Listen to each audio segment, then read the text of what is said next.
topic of this talk is opt-out or Deauth trying.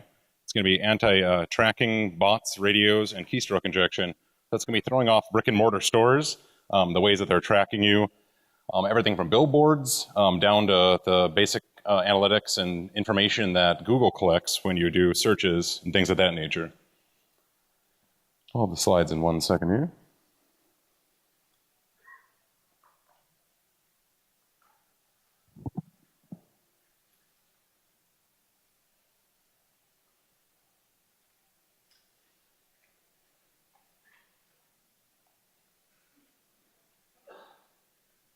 Sweet. And I'll get this playing here.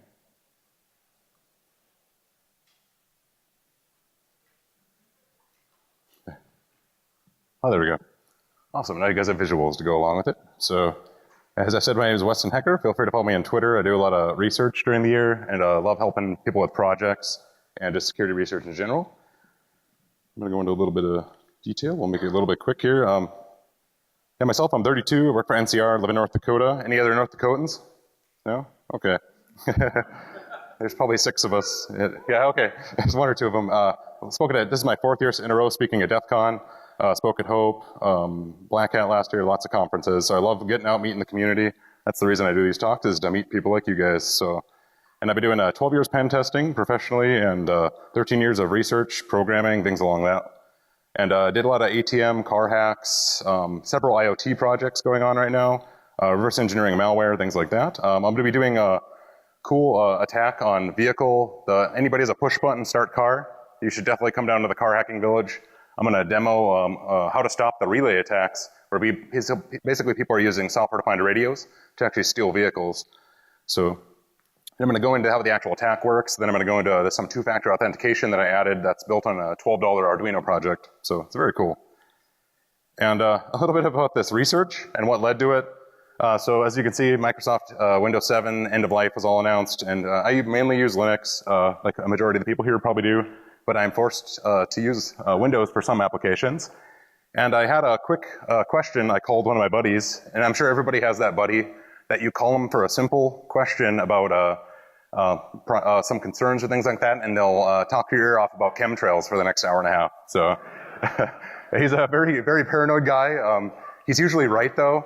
He's added validity several times when I've talked to him. So, and he's helped me with tons of my research, especially my cell phone hacking one I did in DEF CON 22. So, but yeah, that's what basically led to this research. Is I started installing Windows 10 on most of my machines, and yeah, explains what systems I've used in the past, how they do in-store tracking, operating systems, switching to Windows 10, like I was saying, which is kind of a scary thought, and search engine spying, Google. I know they track all your analytics. Bing probably does too, but nobody uses it. So. And I'm going to go into actual billboard spying.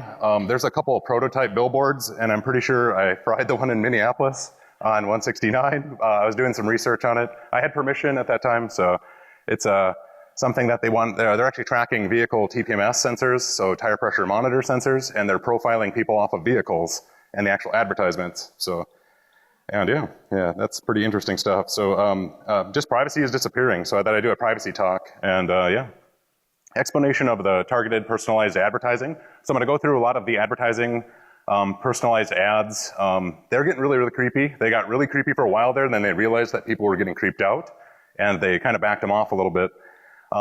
Behavior advertising, cookies. I'm going to go into, they track you on basically what your hobbies, automotive, electronics, travel, where you've been, things like that. Collection of non-identifiable information. So they tell you that a lot of it's metadata, but there's been plenty of talks in the past of how to reverse metadata. There was actually some medical ones where they had people that had diseases and things like that, where they were actually able to reverse those to specific people once there was an actual breach. So yeah, and the real-time bid information, which is one of the buzzwords that's out there. So basically people are buying us like we're cattle, and this is basically geared at jacking up every single analytic they use for it and making the data completely useless.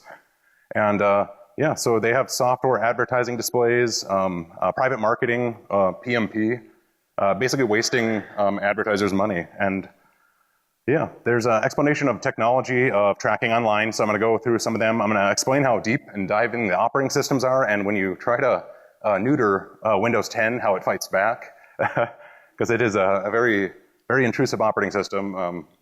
Yeah, it's what to be expected. They were pushing a lot of those updates and stuff like that. So how it impacts the users, how it impacts the business. I know that's something where I don't mind if, they know what my mother is doing on a day-to-day basis, or I'm sure she doesn't either. But when it's your actual employees, if anybody's in a sysadmin or security admin role, and it makes a lot of these call home services hard to track, especially when we're trying to see if things are calling out, or Trojans, or droppers, or any kind of malwares calling out and stuff like that. It adds a lot of unnecessary traffic. And I'm going to go into GPS tracking off of IP addresses. So on the whole, they'll track what an entire company is doing if they have one IP address. So Wi-Fi beacon information, so how they actually go through cellular tracking, and turn on Wi-Fi for accuracy. Obviously, everybody has their Wi-Fi off here, but there's, in the average world, when you're walking around the mall, it's amazing some of the information they collect. And yeah, arts, entertainment, this is some of the actual breakdowns of how ads are personalized and sales of it. It's very, very boring stuff. I feel that I don't need to go into too much detail on this, and I'm sure a lot of you guys have done a lot of research on actually running ad blockers or black holing advertisements. I recommend that for everybody, not only just for security purposes, but even legitimate web pages can have drive-by attacks. There's several exploit kits that have had drive-bys in the past on legitimate web pages, pages that I would visit without any hesitation normally. So, and yeah, so there are some good ways to stop tracking right now, and I just wanted to give a plug to some of these. Are all open source. They're all free. So they have ad blocker apps. They have actual black holes, which basically the advertisers don't know that their ads aren't being showed, which is a little more stealthy. Track Me Not is the actual hypervisor version that I wrote as a plugin for the actual program that's at this IO address. It's pretty amazing. It literally crawls the entire web page that you send it to, and will click all the advertisements in a safe manner, obviously. But it basically jacks up a lot of it. And I actually added a hypervisor version because they banned this plugin on Chrome. So I got it so it's working on Chrome again, and it actually does lots of XML injection or keystroke injection into the actual browsers themselves. So it's something where it happens at a layer where you're not going to trigger a lot of the I'm not a robot and a lot of security features. So that is something I'm also releasing open source, and I'll have a working version for VMware that once it's out of the beta phase here, everybody will be able to download it, and as long as you have VMware Workstation or some of the open source ones will also work for it. So the OVAs, you'll be able to launch them, and I'll go into a little bit of the other things that I'm actually blocking from Microsoft. So, and yeah, the privacy badger is a really good one. EFF loves supporting them. There's paid VPNs, $4 a month. You can get a decent VPN service. Some of the free ones, who knows what they did. It's probably worse than letting them know you're advertising is some of the stuff that those IP addresses were previously used for. So that's something that I would definitely recommend that you do your due diligence when you're checking into that stuff. So, and it's all a very good start. Tackling some of the call homes. Doing a actual blocker on the hosts file, so it blocks a lot of the Microsoft call home type stuff, turning off your peer-to-peer networking for updates and stuff like that. So, and what do I have against ads, Weston? That's what my wife asked me, and yeah, no, it's something I don't mind at all. I hate having advertisements. Anytime they offer something like a YouTube Red or something like that, where they still collect a lot of information, but it's something where if I don't have to see an advertisement, I will gladly pay for it. I'm not trying to. That's the way that the internet is free. I understand that.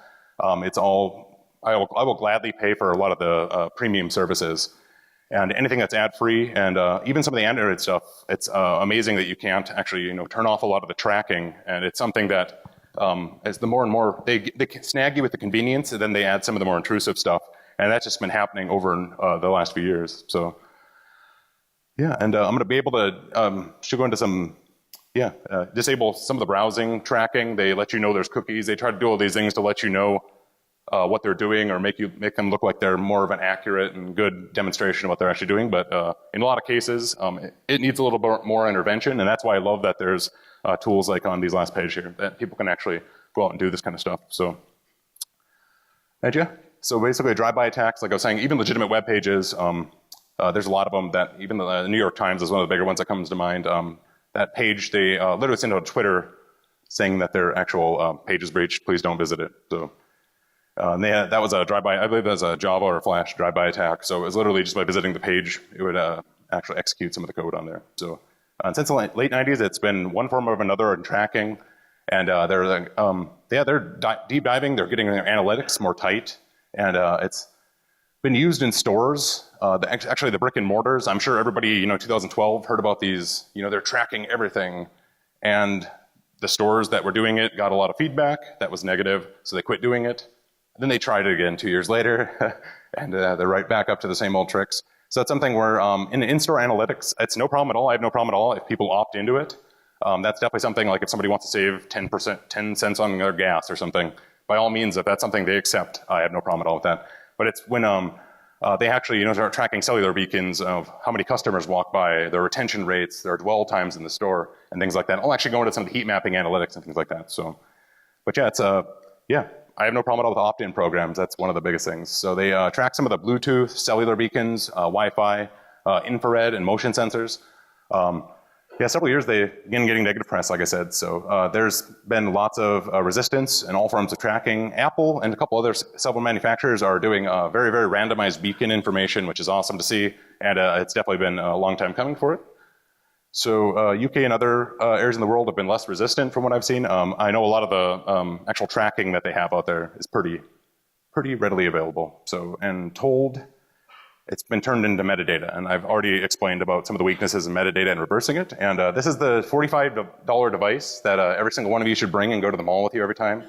Because this actually, basically what it is, it's a huge wireless beacon generator, and it actually can generate up to 150 beacons, and they can be one of several things. They can either be, cellular beacons, so they make it look like a customer's walking around. They can actually be rogue access points. They can be pretty much anything that you can generate cellular with a laptop, you can now generate with these.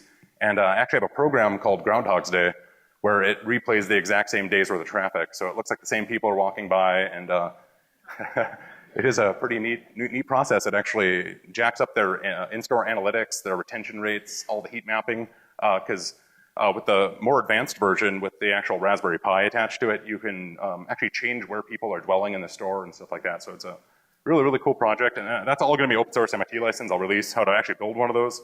I highly recommend it. They're pretty fun if you haven't played with wireless before. So, oh, sorry about that. Yeah, thank you.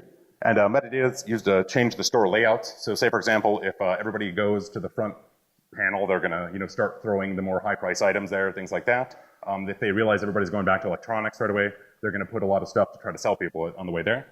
And more specific layouts increase sales and make us more along the lines of just consumers. So, and using regards programs, like I said, opt-ins, I have no problem at all with that. I did a little research on some of the coupons that are pushed and some of the actual Bluetooth tracking. Those things are literally built for like the year 2023.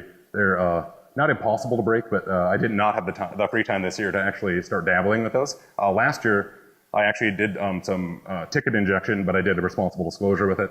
So it's something where it wouldn't work anymore, so nobody would really care for the majority of it. So they increase how much they, oh, sorry about that. Yeah, here we go. And so it basically increases how much they can charge for certain store areas if people have it in there. So sorry about that, guys.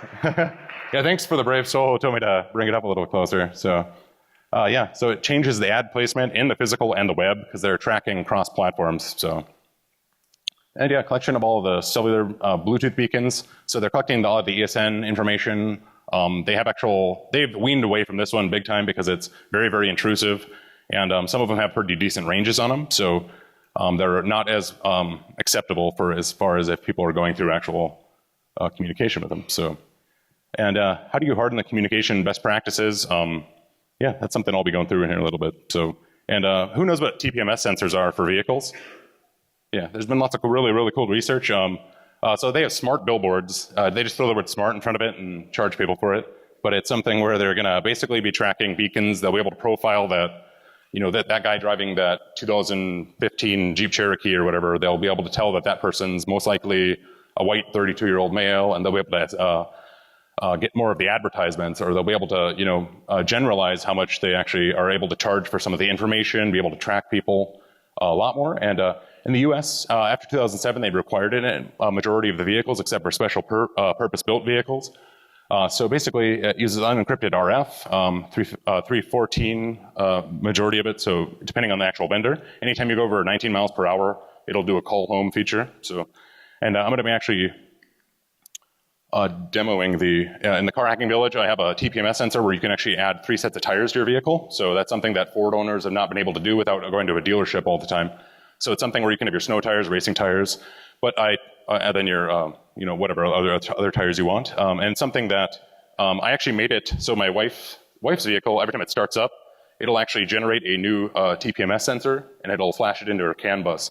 So it's pretty hard to actually track the vehicle, and it's just one step further. Hopefully people will adopt those kind of things once they start tracking more of that beacon information. So, and right now that's one of the majorities of that they're actually testing, and I'll be doing a demo of that on the actual car hacking village. So, yeah, and everybody's, for the most part, I don't need to go into social media. That is pretty much nothing but data collection.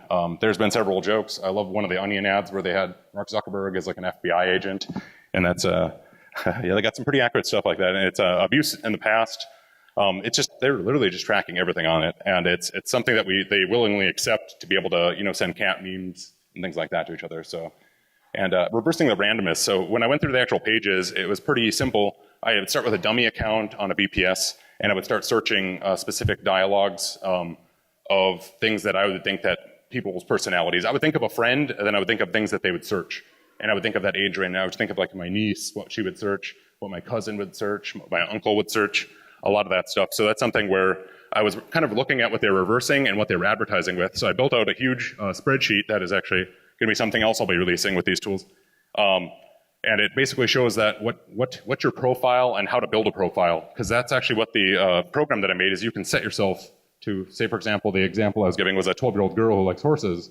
And you'll be looking how to flash firmware on a Ubertooth 1, and the next thing you know, you're searching, does he like me? Where are the best horse ranches? Things like that. So you'll be able to throw in some pretty random details. And it's actually a plugin for that amazing program that I was talking about earlier.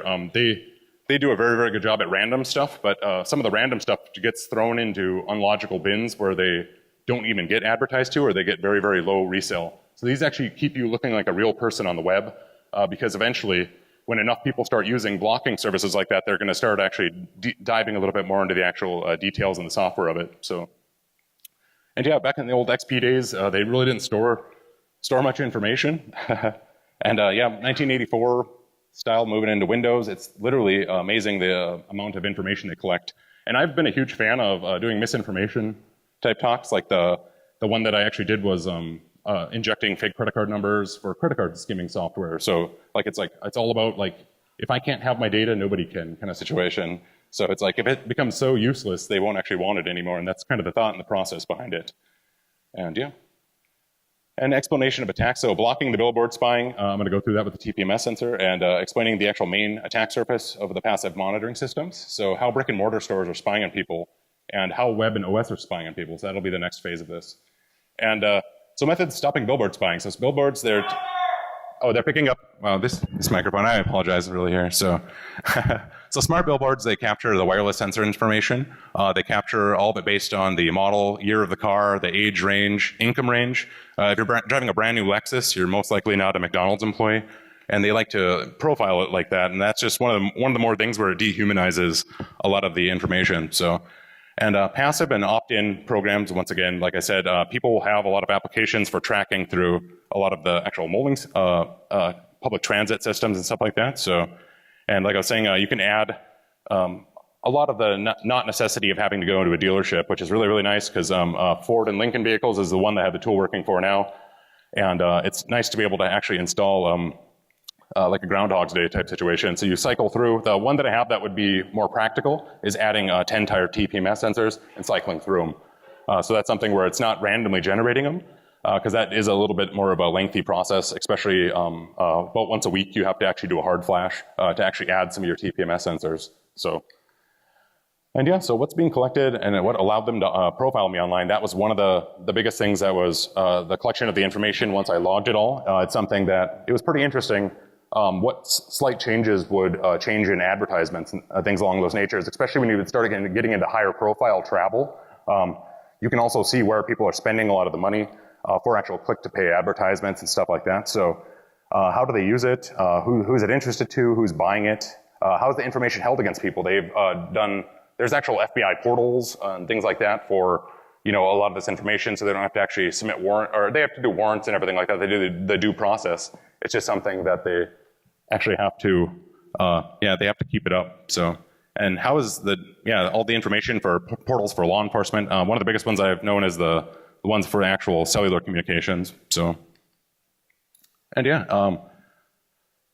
so basically injecting the false data, changing your profile. How much information do you have to do to combat your years of profiling? One of the biggest things I did a couple of years ago was I started like 3 Google accounts, and then I switched in between them. Didn't even trick them because of a lot of the information that they picked up. They still profiled it as the same person. So I'm going to go into a little bit of the profile changing and actually throwing off some of the lower level analytics. And who knows what type fisting is? Yeah, it's like a World War II. They used to have people that when they'd tap the actual Morse code and stuff like that, it was something where they would be able to tell where somebody was in Germany based on the actual way that they typed their information. And that's one of the actual analytics that Windows 10 is collecting. So that's part of that hypervisor that I built, is it actually collects a lot of your keystrokes and actually injects them out and into the operating system or whatever your selected tab is at 38. You can select the gross words per minute depending how fast you type, but it basically pops it out so there's no type fist. So they can't tell if it's you using your computer or your wife using your computer. And there's a couple other ways that you could do a lot of this stuff. It can be used for injection of typing. You can do working on mouse click emulation and simulation that is undetectable and things like that. So it'll be a pretty decent project once it's complete. So, and then we're going to go through the browser bot and how to not get detected by search engines and web browser programs. That was one of the biggest things. Right away, it was kept busting me, and it just was a little disheartening at first. So, but yeah, a lot of the I'm not a robot. Who saw that originally thought like, how hard can that be to beat? And then they tried to beat it. Yeah, it's actually a pretty well thought out process. So a lot of it's not just about the clicking, it's about the naturalness of how it is clicked. So that's something where if you're able to push mouse clicks from a hypervisor, it's a lot more accurate in detail, and you can tune it a lot better. And it also makes it so that everybody can use it. You don't have to have low-level details of actually how to program a lot of the stuff. So, and you can basically go through the joys of watching your advertisements change firsthand. You can throw off your analytics a little bit, and based on your actual advertisements, you can reverse that to what they profile you as. And it is actually pretty creepy. Based on the actual database information, you can actually see that they know that you're in your mid-30s and you love vehicles and computers or whatever your things are. So there's ways to actually go the reversing process. It's a pretty decent process. If you guys haven't ever mapped anything out like this, search engines are really, really easy to do. And it's definitely something if you're wanting to get in a data project with some of your friends. So, and yeah, basically, this malware can actually be used to do bad things. So you could actually, like a hypervisor like that, I was looking at that where somebody can actually use it as frameware. They can make people visit bad web pages, things like that. So that's one more reason that you're going to want to integrate something that will keep track of what your actual analytics are and what it's actually conveying.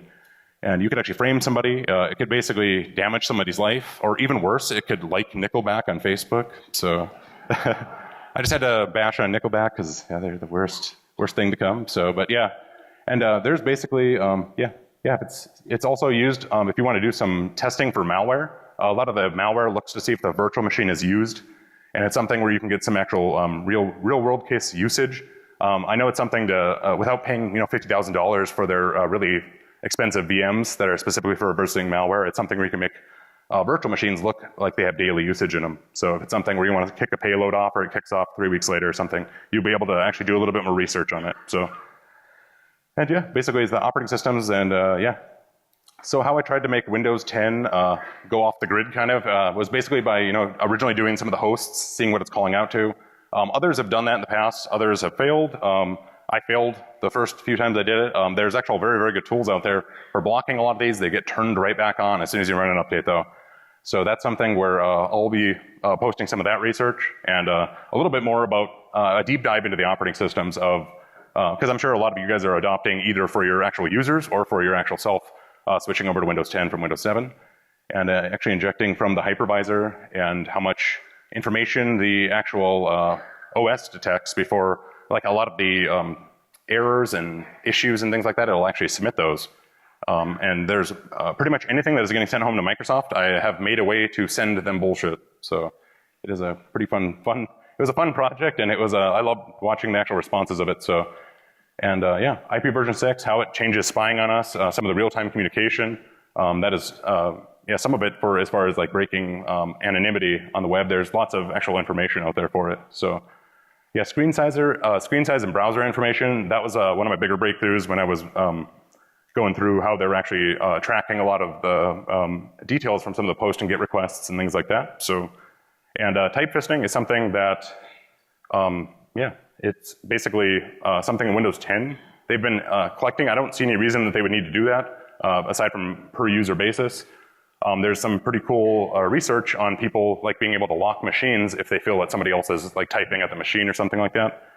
So I've seen a couple of programs like that, and a type fisting app would be able to be a pen testing tool for something like that. But yeah, no. So we do the XML, HTML injection.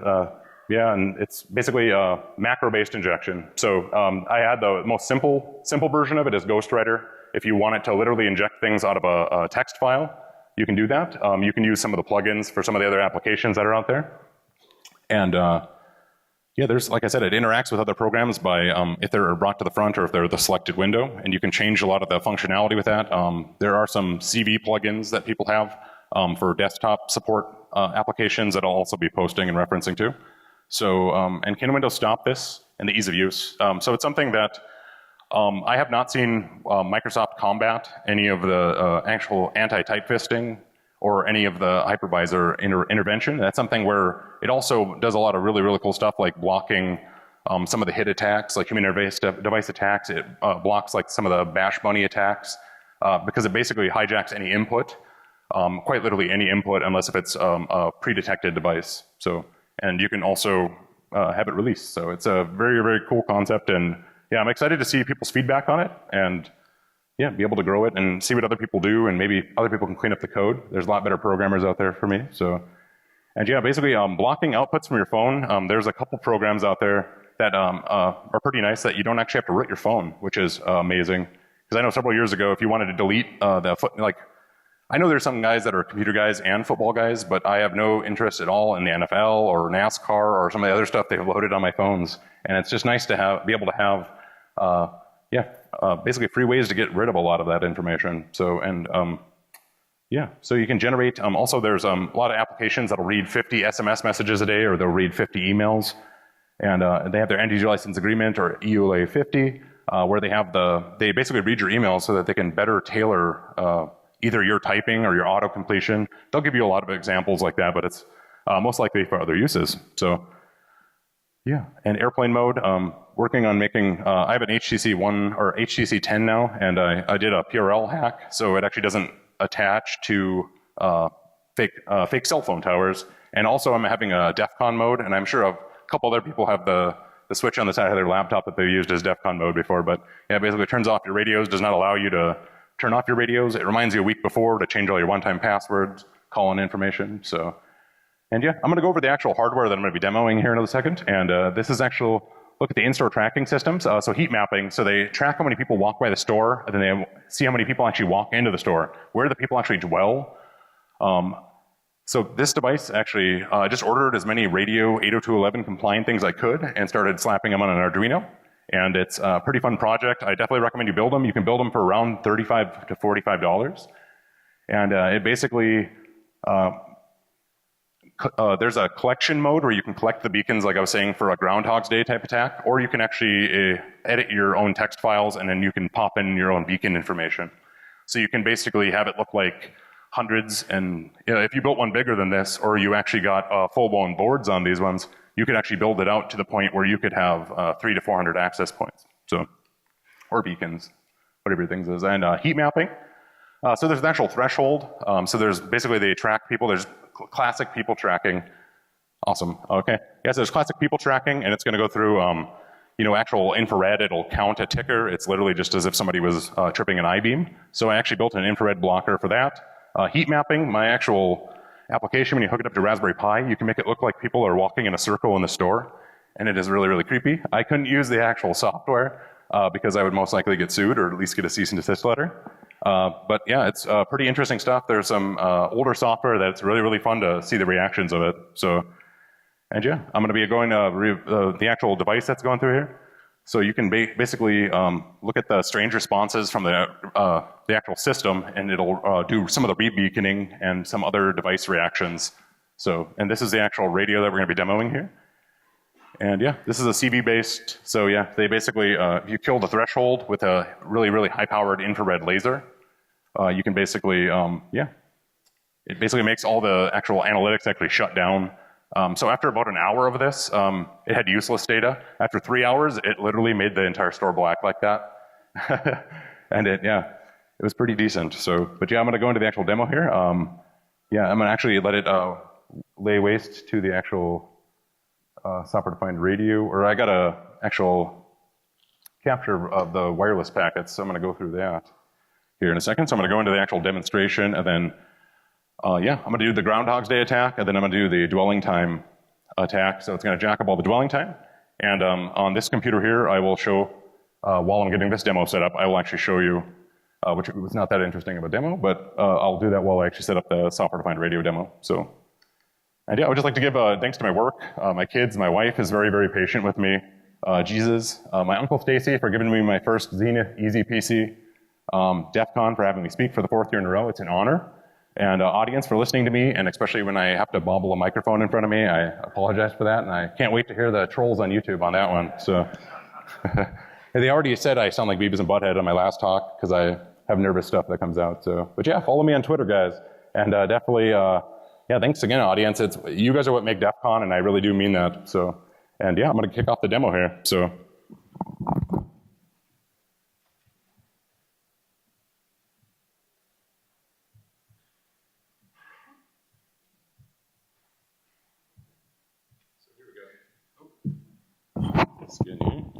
Yeah, so this one basically is a one of the text implementations of the actual Word profile. So this one is a plugin for this application here, which basically, it'll go through and literally crawl all the pages. I did not write this program. It's something that I am a huge fan of supporting, and I definitely want to plug it. It's something where it literally goes through and clicks all the advertisements. They used a randomness. That was something that I saw as a eventual weakness, but it's something where you can now actually load your own profile in there, and you can build search analytics off of actual, yeah, so it's basically gonna go through here what it actually will track here. Let's see. Yeah, so you can go through a lot of the settings. It's an amazing tool, and it's very, very easy to actually modify. If you guys wanted to start injecting your own profile information, I'm gonna be releasing the actual app for that here soon, so. And let's see. Okay, I'm gonna be powering up my radio here.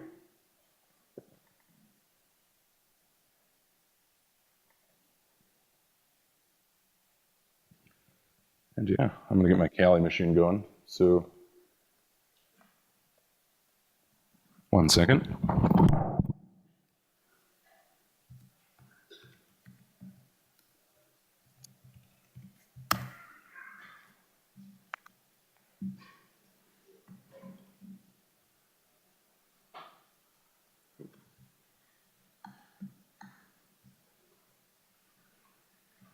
Here we go. So I'm just gonna get Arrowmon running here in a second.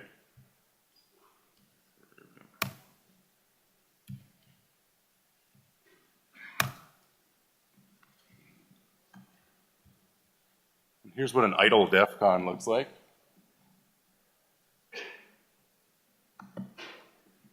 Here we go.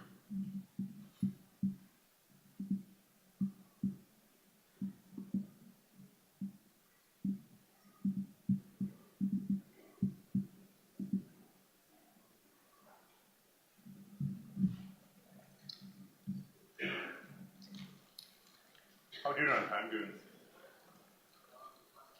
It's okay, thank you. If you guys want to open up to questions too, feel free to approach the microphone.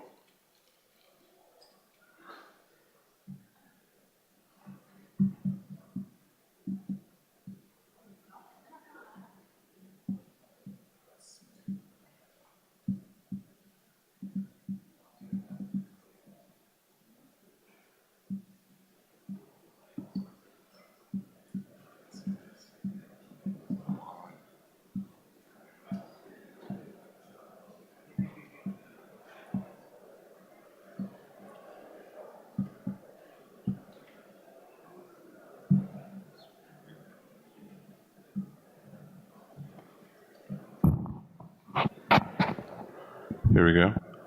And we, of course, my screen jacks up. But I can actually see it here. Yeah, we should have SSIDs start popping up, and there's going to be tons of actual beacon information going out right now. So basically, this is making, like I was saying, that there's the Groundhog's Day scenario where it basically replays the same day, so you can actually capture information. That's why it actually has 2 radios on there that are full-blown dev boards for radios. And then the actual other smaller antennas get passed off to a delay where they will pop the beacon information that was passed off from the initial radio. And like I said, I will be releasing the actual code for this. So, and I'm glad my demo didn't blow up, and you should see a couple fake access points popping up here. And there's tons of beacon information if any of you guys have a scanner on hand. So, what's up? Hello, Weston. Nice talk. Oh, awesome. Sweet. I knew as soon as I boot, I hope they keep it appropriate. No. But no, as soon as I booted up that, I should have known people were going to mess with it. But anyways, it works really good in stores because when you walk into a retail store, there's not usually a hacker waiting with a laptop booted up with Kali on it. So, but yeah, no, I appreciate you guys coming and listening to me talk. And yeah, I'm glad the demo worked this year. And yeah, thanks, guys.